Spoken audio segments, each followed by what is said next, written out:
네, 안녕하세요. 학폭톡의 장 팀장입니다. 네, 안녕하세요. 학폭톡의 참교육 변호사 운인곤입니다. 요즘에 핸드폰을 하나 갖고 있는 사람은 거의 없는 것 같아요. 몇 개 가지고 계시죠? 저는 지금 2개 갖고 있죠. 왜냐면 업무폰이 따로 있고 그다음에 개인용 폰이 있고 그 업무폰은 6시 외환마다요. 네. 저는 원래 3개를 쓰다가 회사에서만 쓰는 또 있죠. 직원 필요하죠. 전용의 네. 휴대폰이 있었고 제 개인 업무용 휴대폰 그리고 제 진짜 사생활용이 있었는데 그럼, 네. 지금은 이제 하나로. 저는 이제 제 거는 하나로만 쓰고 있고 회사에서 이제 회사 이름으로 카톡을 또 보내야 될 때가 그쵸, 그때 그쵸. 이제 회사 휴대폰을 하나 쓰고 있습니다. 우리나라 인구 5천만 명이잖아요. 네. 핸드폰이 7천만 개가 있대요.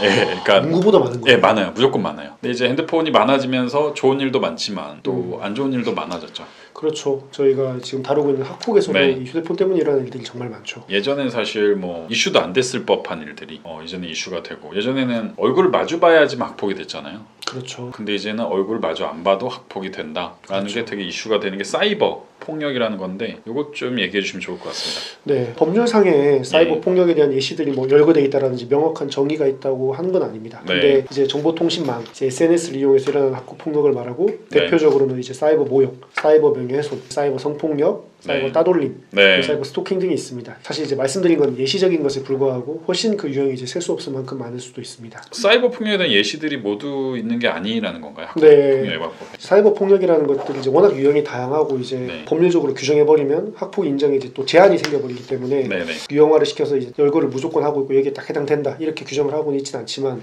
참고로 이제 학교폭력 예방법에서 사이버 폭력이라는 학교 폭력 유형을 표현하는 것도 올해죠. 2024년 1월 9일 개정이 이제 된 이후에 이제 비로 시작이 됐습니다. 네. 올해가 정말 그 변화가 일어난 해네요. 많이. 네, 맞습니다. 정확히는 이제 2024년 1월 9일 입법 이전에는 학교폭력 예방법에서 사이버 따돌림이라고 명시가 되어 있었습니다. 사이버 폭력으로 이제 개념을 확장을 한 것이고 이제 사이버를 통한 따돌림 외의 유형은 이제 뭐 정보통신망을 이용한 기타 행위에 포함을 해석해서 저희가 다뤄왔지만 네. 이제는 폭넓은 개념 자체를 도입해야 되지 않겠냐 그런 취지에 따라서 사이버 폭력이라는 법률 용어가 이제 2024년 1월 9일부터 들어왔고 네. 정말 수없이 파생되는 형태의 이제 학폭 유형에 비해서 어떻게 보면 좀 입법 속도가 좀 늦었죠. 진작에 이제 이게 들어왔어야 되는데 이전에는 사이버 따돌림만 명확하게 규정이 있었다는 거죠.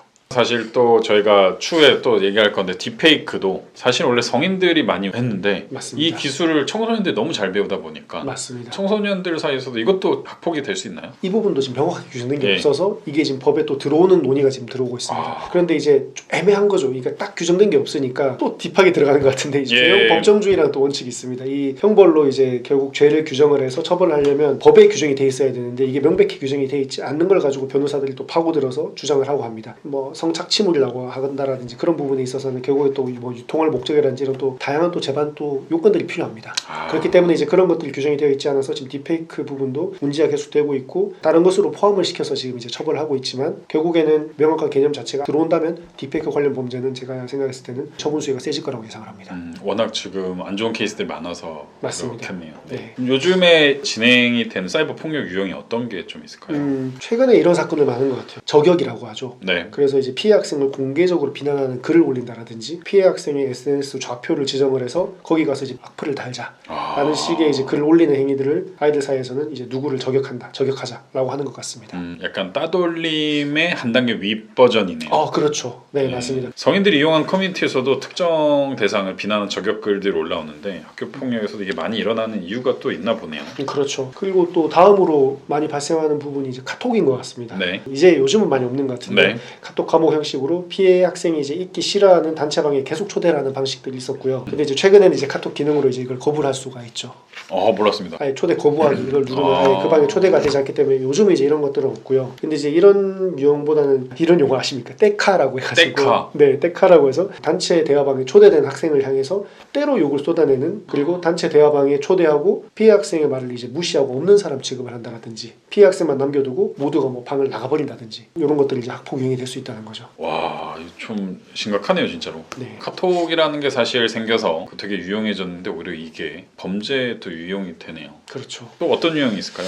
뭐 너무나 유명한 거죠. 엠번방 사건처럼 예. AI 기능을 이용해서 이제 사진 합성이 쉽다 보니까 지인 능력이라고 해서 아이들 사이에서 피해 학생의 얼굴을 뭐 주로 좀 야한 사진이겠죠. 그런데 이제 합성을 해서 신상 정보와 함께 글을 올리면서 비웃음의 대상으로 만든 행위. 이게 바로 뭐 딥페이크겠죠. 그쵸. 네, 이걸 한마디로. 네, 딥페이크죠. 그 밖에도 정말 많은 많은 유형이 있지만 제가 일일이 설명을 드릴 수는 없습니다. 너무 많기 네. 때문에. 그래서 이제 교육부에서 발간하는 책자 중에 이제 사이버 폭력 예방 및 대처 방안 가이드라인이라는 책자가 있습니다. 네네. 그래서 보호자분들이 인터넷에 해당 명칭으로 이제 검색을 하시면 네. 등급가치 제한이 없는 자료를 이제 찾아서 다운받아서 이제 보실 수도 있습니다. 카페에 자료란에 넣어주시면은 네. 많은 분들 또 읽어보실 수 있을 것 같습니다. 네.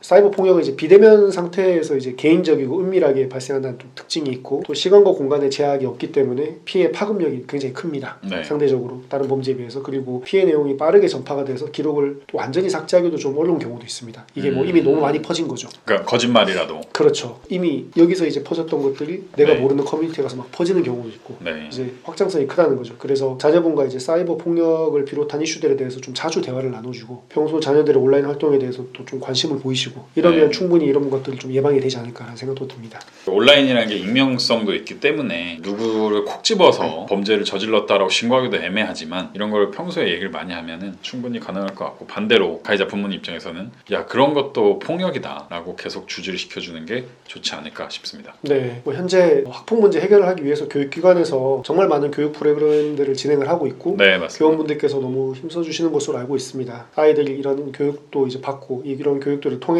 이 사이버 폭력이라는 것이 굉장히 좀 나쁜 범죄이고 경각심을 또 가지고 그런 환경이 좀 빨리 조성이 된다면 이런 범죄도 많이 줄어들 수 있지 않을까, 학폭도 많이 없어지지 않을까 네. 하는 생각이 듭니다. 네 오늘 영상에서 마치고 다음에 또 뵙도록 하겠습니다. 감사합니다.